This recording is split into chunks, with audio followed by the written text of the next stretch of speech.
Hi guys, I just want to show up today and talk a little bit about some spiritual things. With all the havoc going on and all the dark issues that are surrounding us right now and coming up, I just wanted to talk about why we don't have to worry so much and why I'm sure that the light side's going to win. There's a reason for that. And the reason is because, well, I'll use Einstein. Had a quote that I read in a little known book of his that I can't locate now, and I wish I could, but he was speaking about spirit, and what he said was we could study all the aspects of matter all the way down to the smallest parts, quarks and leptons, but that still was really infinitesimal compared to the space, which was 99.99% of everything. So Einstein said if there was a God, the space would be that God. So let's dwell on that for a second, shall we? Because it really puts us in a much more advantageous place. If that's true, if we are 99.99% God, and everything else is just everything else, which is not God, it's only 0.1% of the entire universe. So obviously, the light side would have to win.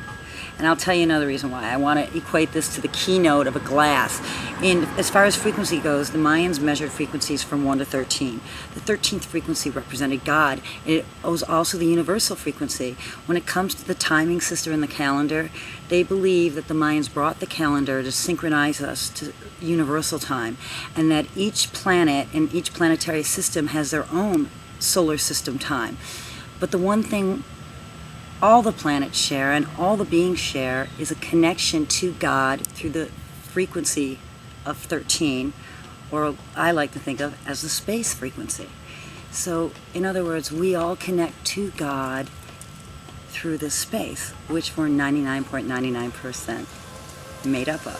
So when we start to worry that we're not going to be able to make a difference, then that's really just an illusion.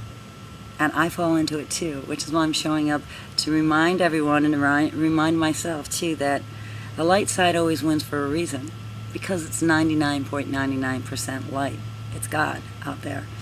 And the rest of it is just everything else. The rest of it's the illusion.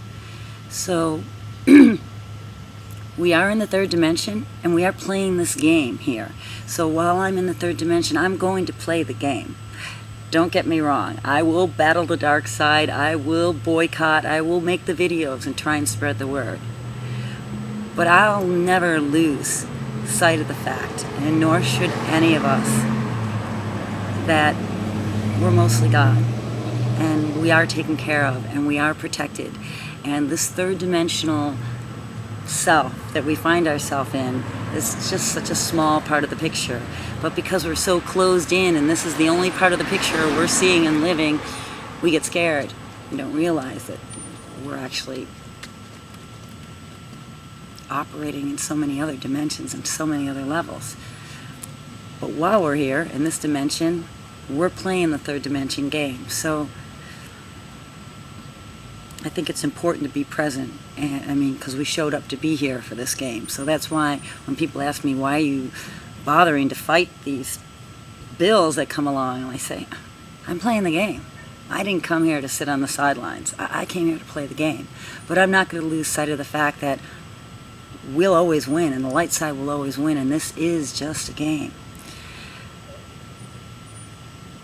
And I guess the last thing I wanted to mention was about the keynote.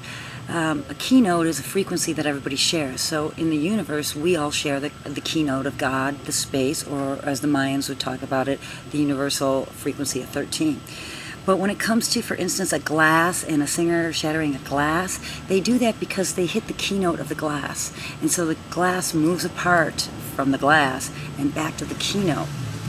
That's how that happens. So just remember, it's the same exact thing with any darkness. Ultimately, if we call up the keynote of any being or person or entity and remind them that they're God, they have to return to that place. Just like the glass flies apart to return to the keynote, so too will any dark energy melt and return, like the Wicked Witch of the West in The Wizard of Oz, which is so symbolic, but melt back into the universal oneness, which is God, which is all of us. So I just wanted to show up and say, let's not get too lost in the game. I'm not saying let's not play the game. Let's play the hell out of the game and let's win. But let's never lose sight of the fact that in the end, we're all going to win. And even if we pass from this third dimension into another place, that doesn't mean we're looking at death. And I know that's kind of a expansive ideology for some people, but it's true. Okay, God bless everybody, and thanks for showing up and listening, and keep the faith.